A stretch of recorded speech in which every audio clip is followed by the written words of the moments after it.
오늘도 썰튜쇼를 찾아주셔서 감사합니다. 여러분의 구독과 좋아요는 영상 제작에 큰 힘이 됩니다. 구독과 좋아요 부탁드려요. 사연 시작할게요. 안녕하세요. 저는 30대 여성입니다. 그날의 기억은 아직도 선명하네요. 차가운 빗줄기가 쏟아지던 겨울밤, 18배 제가 12살 동생 현우의 손을 꼭 잡고 있었죠. 경찰서의 차가운 의자에 앉아 우리는 그저 멍하니 앞만 바라보고 있었습니다. 순식간에 찾아온 비극이 저희 남매의 인생을 완전히 뒤바꿔 놓았어요. 누나, 이제 우리 어떻게 해야 하지? 현우의 떨리는 목소리를 들으며 저는 눈물을 삼켰습니다. 하지만 울 수는 없었어요. 울어버리면 제가 무너질 것만 같았거든요. 그때 제가 할 수 있었던 말은 단 하나였죠. 괜찮아, 현우야, 누나가 있잖아. 그 말을 하는 제 가슴 속에는 두려움이 가득했습니다. 겨우 고등학교 2학년생인 제가 어떻게 동생을 책임질 수 있을까? 하지만 저는 강해져야만 했습니다. 부모님이 그토록 사랑하시던 현우를 지키기 위해서라도요. 경찰관의 말씀으로는 음주운전 차량이 중앙선을 침범했다고 해요. 부모님이 타신 차는 그대로 가드레일을 들이받았고 운전자는 그대로 도망쳤다고 하더군요. 뺑소니. 그 단어가 저희의 모든 것을 앗아갔습니다. 넉넉하지는 않았지만 부족함 없는 사랑을 받으며 화목했던 우리 가족. 이제는 저와 남동생만 남았어요. 다행히 외할머니께서 저희를 받아주셨습니다.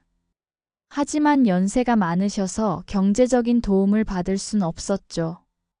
그나마 부모님이 남겨주신 보험금으로 당장의 생활은 이어갈 수 있었습니다.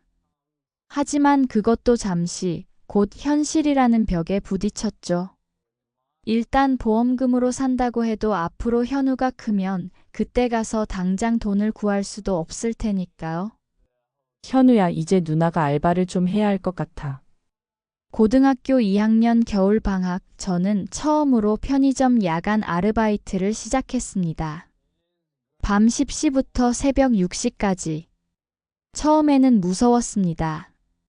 하지만 시간이 지날수록 익숙해졌고 오히려 그 시간이 좋아지기 시작했어요. 손님도 많지 않아 공부할 시간도 있었거든요.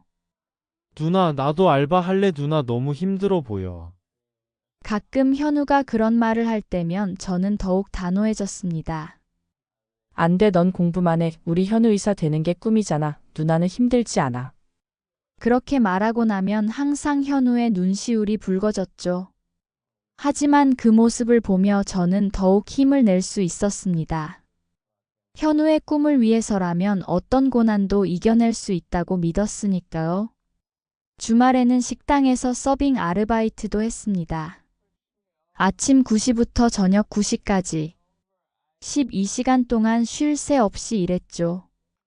발바닥이 불이 나고 허리가 끊어질 것 같았지만 멈출 수는 없었습니다. 그렇게 번 돈으로 현우의 학원비를 충당했으니까요. 누나, 오늘은 일찍 들어왔네. 응, 손님이 좀 적어서 일찍 끝났어. 사실은 그날따라 너무 피곤해서 조퇴를 했던 거였는데 현우 앞에서는 티를 낼 수 없었습니다. 그래도 현우가 공부하는 모습을 보면 모든 피로가 눈 녹듯 사라졌어요. 중학교 내내 전교 1등을 놓치지 않는 동생이 자랑스러웠거든요. 고등학교를 졸업하고 저는 대학 진학을 포기했습니다. 대신 정규직으로 취직해서 더 안정적인 수입을 얻기 시작했죠. 다행히 고등학교 성적이 좋았던 덕분에 그리고 간간히 편의점, 야간 알바를 하면서 준비했던 자격증들이 있었기에 괜찮은 회사에 들어갈 수 있었습니다. 주간에는 회사에서 일하고 저녁에는 파트타임 아르바이트를 하면서 현우의 학비와 생활비를 마련했습니다. 누나, 이번에 모의고사에서 전국 100등 안에 들었어. 그런 소식을 들을 때면 온몸의 피로가 사라졌습니다. 제가 포기한 꿈을 현우가 이뤄가는 것을 보는 것만으로도 행복했으니까요. 때로는 저도 공부를 더 했으면 어땠을까 하는 생각이 들 때도 있었지만 그런 생각은 금세 지워버렸습니다. 제가 선택한 길이었고 그 선택을 후회하고 싶지 않았거든요. 힘든 시간들이 지나고 드디어 현우의 대학 합격 소식을 들었습니다. S대학교 의과대학. 그날 저는 하늘을 올려다보며 울었습니다. 엄마 아빠 현우가 해냈어요. 의대에 합격했대요. 외할머니는 그날 밤 우시다가 쓰러지셨습니다. 기뻐서 그러셨다고 하시면서도 돌아가신 딸을 생각하시며 더 마음이 아프셨나 봅니다. 그런데 연세가 많으셨던 탓인지 그렇게 외할머니도 저희 곁을 떠나셨죠. 누나 이제 우리 진짜 둘뿐이구나. 현우의 말에 저는 더욱 단단히 동생의 손을 잡았습니다. 그래도 이제 희망이 보였으니까요. 현우가 의사가 되는 날까지 제가 할 수 있는 모든 것을 다 해보기로 했습니다. 6년이라는 시간이 흘렀고 현우는 의사가 되어 S대학병원에서 인턴 생활을 시작했습니다. 그리고 그곳에서 제 인생을 바꿀 한 사람을 만나게 되었죠. 현우의 레지던트 선배인 김준서 선생님을. 누나, 여기야. 아, 그리고 이분이 우리 과준서 선배님이셔. 카페에 도착하자 현우가 환하게 웃으며 손을 흔들었고 그 옆에는 단정한 차림의 한 남자분이 앉아 계셨습니다. 그때만 해도 몰랐죠. 이 만남이 제 인생을 바꾸게 될 거라는 걸. 안녕하세요, 현우 누님이시죠? 저는 김준서라고 합니다. 그분의 첫인상은 참 따뜻했습니다. 부드러운 미소 속에 신뢰감이 묻어나는 그런 분이었죠. 현우가 첫 당직을 무사히 마친 것을 자랑하고 싶어서 저를 부른 거였는데 그날 우리는 1시간 넘게 이야기를 나눴습니다. 정말 대단하시네요. 이렇게 훌륭하게 동생을 키우시다니. 준서 선생님의 눈빛에는 진심이 담겨 있었습니다. 그분은 제가 힘들었을 순간들에 대해 깊이 공감해 주셨고 현우를 자랑스러워하는 제 마음도 이해해 주셨죠. 그렇게 시간이 흘러갔고 준서 선생님과 저는 자연스럽게 가까워졌습니다. 현우가 당직일 때면 둘이서 저녁을 먹기도 했고 주말에는 영화를 보러 가기도 했죠. 처음에는 망설였습니다. 제가 감히 의사 선생님과 만난다는 게 부담스러웠거든요. 미현 씨는 왜 그렇게 자신을 낮추시는 거예요? 전 미현 씨의 강인함과 따뜻한 마음에 반했다고요. 준서 선생님의 진심 어린 고백에 저는 마음을 열기 시작했습니다. 1년이라는 시간이 흘렀고 준서 선생님은 병원 옥상 정원에서 제게 청혼을 하셨죠. 미현 씨와 함께라면 어떤 어려움도 이겨낼 수 있을 것 같아요. 저와 결혼해 주시겠습니까? 눈물이 멈추지 않았습니다. 기쁨의 눈물이었죠. 드디어 저도 행복해도 되는 걸까? 그렇게 생각하며 네라고 답했습니다. 하지만 그때는 몰랐습니다. 제 앞에 어떤 시련이 기다리고 있는지, 그리고 그 시련이 제 인생을 또 한 번 크게 바꿔놓게 될 거라는 것을. 상견례 날짜가 다가오자 저는 잠도 제대로 이루지 못했어요. 거울 앞에서 몇 번이고 연습을 했죠. 어떻게 인사드려야 할지, 어떤 말씀을 드려야 할지. 머릿속이 복잡했습니다. 누나, 옷은 골랐어? 근데 이게 좀 과하지 않을까? 제가 모아둔 돈으로 산 옷을 보며 현우가 미소를 지었습니다. 누나, 예쁘고 단정해. 걱정하지 마. 당일 아침 준서 선생님이 직접 차로 저희를 데리러 왔어요. 고급 한정식집 앞에 도착하자 제 심장은 더욱 빠르게 뛰기 시작했죠. 긴장하지 마세요. 제가 있잖아요. 준서 선생님의 다정한 말에도 긴장감은 가시지 않았습니다. 현우가 제 손을 꼭 잡아주었습니다. 누나, 이제는 내가 누나 지켜줄게. 그 말이 저를 울컥하게 했습니다. 제가 지켜주어야 할 동생이 이제는 저를 지켜준다고 하니까요. 한정식집에 들어서자 준서 선생님의 부모님이 계셨습니다. 아버님은 무표정하셨고 어머님은 제가 들어서는 순간부터 날카로운 시선으로 저를 위아래로 훑어보고 계셨죠. 어머님, 아버님 제가 말씀드렸던 미현 씨입니다. 정중히 인사를 드리는데 어머님의 표정이 순식간에 일그러졌습니다. 옷은 어디서 산 거니? 명품은 아닌 것 같은데 아가씨, 우리 준서가 사준 것도 아닐 테지? 우리 아들이 이렇게 안목이 없진 않은데. 첫 마디부터 가시가 돋쳤습니다. 저는 입술을 깨물며 대답했습니다. 아니요, 제가 직접. 아이고, 그래? 저 정도면 한 달 월급을 다 써야 살 수 있었겠네, 준서야. 내가 옷이라도 한 벌 사주지 그랬니? 마치 제가 사기라도 친 것처럼 말씀하시는 어머님을 보며 제 얼굴이 화끈거렸습니다. 어머니, 미현 씨가 자존심이 상하실 수 있어요. 준서 선생님이 조심스레 말씀드렸지만 오히려 역효과였습니다. 자존심? 그런 게 있었나? 애초에 자존심 있는 사람이면 이런 자리에 나올 생각도 안 했겠지. 숟가락도 들지 못한 채 저는 그저 고개를 숙이고 있었습니다. 하지만 이어지는 말씀들은 점점 더 모욕적이었죠. 학교는 어디까지 나왔나? 이 질문이 오리라 예상은 했지만 실제로 듣자 가슴이 철렁했습니다. 고등학교 졸업했습니다. 순간 어머님이 숟가락을 탁 소리 나게 내려놓으셨습니다. 준서야, 이게 무슨 소리니? 고졸이라고? 의사인 내가 고졸과 결혼을 하겠다는 거야. 정신이 있는 거야, 없는 거야? 어머니, 그건 중요하지 않습니다. 제가 선택한 사람이에요. 중요하지 않다고? 이 엄마를 뭘로 보는 거니? 내가 지금 우리 집안의 체면을 생각해 본 거야. 이런 사람을 데려와서. 이런 사람이라는 말에 제 가슴이 찢어지는 것 같았습니다. 그때 현우가 나섰습니다. 어르신, 제가 이분의 동생입니다. 지금 S대학병원에서 인턴으로 있는. 아, 그 고아 동생. 아니, 잠깐 S대학병원이라고? 거기서 뭐 하는 애라고?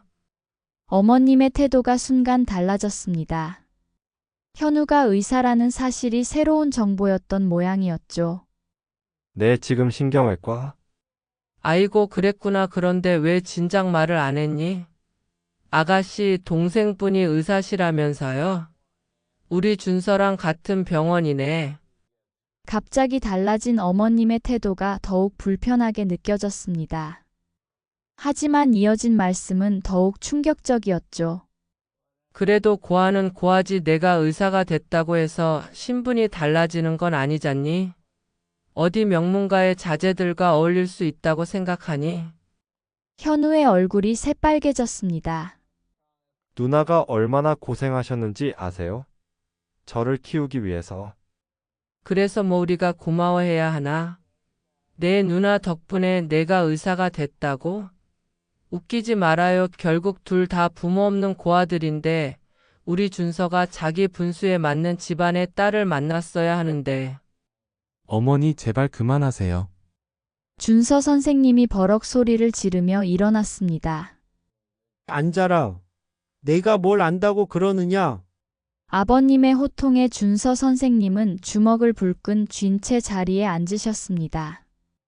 내 엄마 말이 맞다. 우리 집안의 위신을 생각해봐라. 의사 집안도 있고 판사 집안도 있는데 하필 고등학교도 겨우 나온 애를. 제 귀에서 윙하는 소리가 들렸습니다. 마치 세상과 단절된 것처럼 모든 소리가 멀어지는 듯 했죠. 그때였습니다. 죄송하지만 지금 들어보니 참 재미있는 말씀들이 많으시네요. 낮고 힘있는 목소리가 들렸습니다. 모두의 시선이 문 쪽으로 향했고 거기에는 한 중년 신사가 서 계셨습니다. S대학병원 김태준 병원장님. 저희 외삼촌이셨죠. 병원장님? 준서 선생님의 놀란 목소리가 들렸습니다. 아니, 여긴 어떻게? 어머님도 당황하신 기색이 역력했습니다. 방금 전부터 이야기를 들었습니다만 외삼촌은 천천히 걸어오시더니 제 어깨에 손을 얹으셨습니다. 우리 미현이가 고등학교밖에 못 나왔다고요? 맞습니다. 하지만 그건 제 조카가 너무나 훌륭한 선택을 했기 때문이죠. 조카라고요? 어머님의 얼굴이 창백해졌습니다. 네, 이 아이의 어머니는 제 동생입니다. 그리고 현우는 제가 가장 아끼는 조카죠. 둘 다 제 핏줄입니다. 모두가 새하얗게 질리더라고요. 저와 동생이 병원장님의 조카라는 사실에 모두가 충격을 받은 듯 했습니다. 게다가 미연이는 제가 특별히 점 찍어둔 인재였습니다. 의료복지팀장 자리를 제안하려 했었죠. 환자들의 마음을 누구보다 잘 이해할 수 있는 사람이니까요. 아, 저희가 잘못 생각했네요. 오해가 있었나 보네요. 병원장님, 그리고 미연 씨. 어머님의 태도가 180도 바뀌었습니다. 아가씨, 우리 준서랑 잘 어울리실 것 같은데 다시 한번 차분히 얘기해 볼까요? 그때였습니다. 제가 조용히 일어났습니다. 죄송합니다만 더 이상의 대화는 필요 없을 것 같네요. 네? 아니, 이제 오해도 풀렸는데 잠깐 이야기 좀 해요. 제발요. 왜요? 제가 고아이고 고졸이라는 건 변함없는 사실입니다. 다만 병원장님의 조카라는 이유로 달라진 태도 그게 더 불편하네요. 미연아, 준서 선생님이 제 손을 잡으려 하셨지만 저는 고개를 저었습니다. 전 이제 제 가치를 알았어요. 그리고 그 가치를 인정해주는 사람과 함께하고 싶습니다. 아까 말씀하신 대로 전 당신들과는 어울리지 않나 봐요. 누나? 현우가 제 옆에 서서 어깨를 감쌌습니다. 외삼촌이 빙그레 웃으시며 말씀하셨습니다. 자랑스럽구나. 미연아, 네가 정말 자랑스러워. 아니, 잠깐만요. 병원장님, 이러시지 마시고 제발 제 이야기 좀 들어주세요. 김 여사님, 제발 이야기 좀 들어달라고 매달리는 어머니였지만 외삼촌의 목소리가 차가워졌습니다. 방금 전까지 고아라고 무시하시더니 이제 와서 그러시면 곤란하지 않습니까? 오히려 제 조카가 더 훌륭한 분을 만나야 할 것 같네요. 그날 이후 제 인생은 완전히 새로운 방향으로 흘러갔습니다. 외삼촌은 정말로 저를 S대학병원 의료복지팀장으로 임명하셨고, 저는 그 자리에서 제가 가진 경험을 마음껏 펼칠 수 있었죠. 미연 씨 정말 감사합니다. 덕분에 수술비 걱정 없이 아이를 치료할 수 있게 됐어요. 환자 보호자분들의 이런 말씀을 들을 때면 그동안의 제 삶이 결코 헛되지 않았다는 걸 깨닫곤 했습니다. 제가 겪었던 고난의 시간들이 오히려 남의 아픔을 이해하는데 큰 자산이 된 거죠. 어느 날은 병원 복도에서 준서 선생님을 마주쳤습니다. 미현 씨 잠깐 시간 좀 내주실 수 있을까요? 카페에서 마주 앉은 준서 선생님의 얼굴은 많이 지쳐 보였습니다. 결혼식이 다음 달이라고 들었어요. 제가 먼저 입을 열었습니다. 내 어머님이 소개해 주신 분가. 준서 선생님의 목소리에는 기쁨이라곤 찾아볼 수 없었습니다. 행복하셨으면 좋겠어요. 제 진심 어린 말에 그분은 고개를 들어 저를 바라보았습니다. 미현 씨야말로 지금 행복해 보여요. 전보다 더 당당해지신 것 같아요. 네, 행복합니다. 이제는 제가 무엇을 할 수 있는지 정확히 알게 됐거든요. 그날 이후 저는 더욱 열심히 일했습니다. 의료 사각지대에 있는 환자들을 위한 새로운 지원 프로그램을 기획했고, 그 성과를 인정받아 1년 만에 팀장에서 부장으로 승진했죠. 누나, 이제 곧 있으면 내가 전문의 시험 보잖아. 합격하면 누나 팀이랑 협력해서 저소득층 환자 무료 진료 프로그램 같은 거 해보면 어때? 현우의 제안에 저는 흔쾌히 고개를 끄덕였습니다. 이제는 제가 현우의 든든한 지원군이 되어줄 수 있었으니까요. 그러던 어느 날 원무과로부터 연락이 왔습니다. VIP 환자의 보호자가 저를 찾는다고. 사무실에 들어서는 순간 저는 깜짝 놀랐습니다. 준서 선생님의 어머님이셨거든요. 앉으시죠. 제가 자리를 권하자 어머님은 어색한 표정으로 앉으셨습니다. 남편이 뇌경색으로 쓰러졌어요. 수술은 잘 됐다는데 재활치료가 걱정이에요. 병원비도 만만치 않고. 준서 선생님께서 알아서 해주시지 않나요? 준서는 미국에 가버렸어요. 제가 소개한 그 여자랑은 결혼식도 못하고 파혼했죠. 자기 인생은 자기가 선택하겠다면서. 어머님의 눈가에 눈물이 고였습니다. 그때 정말 미안해요. 내가 너무 교만했어요. 돈이나 지위가 전부인 줄 알았는데 결국 사람이 중요하다는 걸 이제야 깨달았네요. 저는 잠시 어머님을 바라보다가 서류철을 꺼냈습니다. 재활치료비 지원 프로그램을 신청해드리죠. 그리고 제가 아는 최고의 재활치료사 선생님을 연결해드리겠습니다. 정말 그래도 될까요? 당연하죠. 이게 제 일이니까요. 어머님은 고개를 깊이 숙이셨습니다. 이렇게 대해 주시다니 더욱 부끄럽네요. 어머님, 이제 제가 누군지 아시겠어요? 전과도 고졸도 아닙니다. 전 S대학병원 의료복지부장 김미연입니다. 그리고 이 자리에 오기까지 제가 걸어온 길이 결코 부끄럽지 않아요. 퇴근 후 외삼촌과 저녁을 먹는 자리에서 그날의 이야기를 전했습니다. 미현아, 넌 정말 대단한 아이야. 네 어머니가 살아계셨다면 얼마나 자랑스러워하셨을까. 삼촌, 이제 울지 마세요. 제가 이만큼 성장한 것만으로도 충분하잖아요. 창밖으로 노을이 지고 있었습니다. 문득 하늘을 올려다보니 부모님의 미소가 보이는 것 같았죠. 이제는 저도 현우도 당당하게 우리의 길을 걸어가고 있으니까요. 그리고 며칠 후 제 사무실로 한 통의 국제 우편이 도착했습니다. 발신인은 김준서.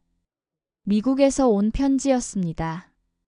미현 씨 덕분에 저도 용기를 낼 수 있었습니다. 이제야 제가 정말 하고 싶은 일을 찾아 새로운 도전을 시작했어요.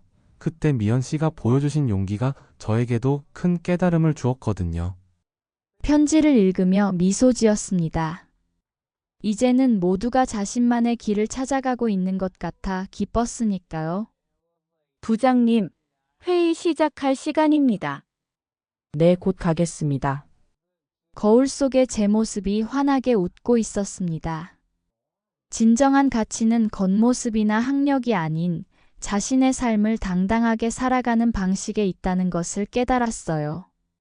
그리고 저는 앞으로도 계속해서 제 길을 걸어갈 거예요. 제 이야기는 여기까지입니다. 끝까지 들어주셔서 감사해요. 오늘의 사연을 재밌게 보셨다면 구독과 좋아요 부탁드려요. 감사합니다.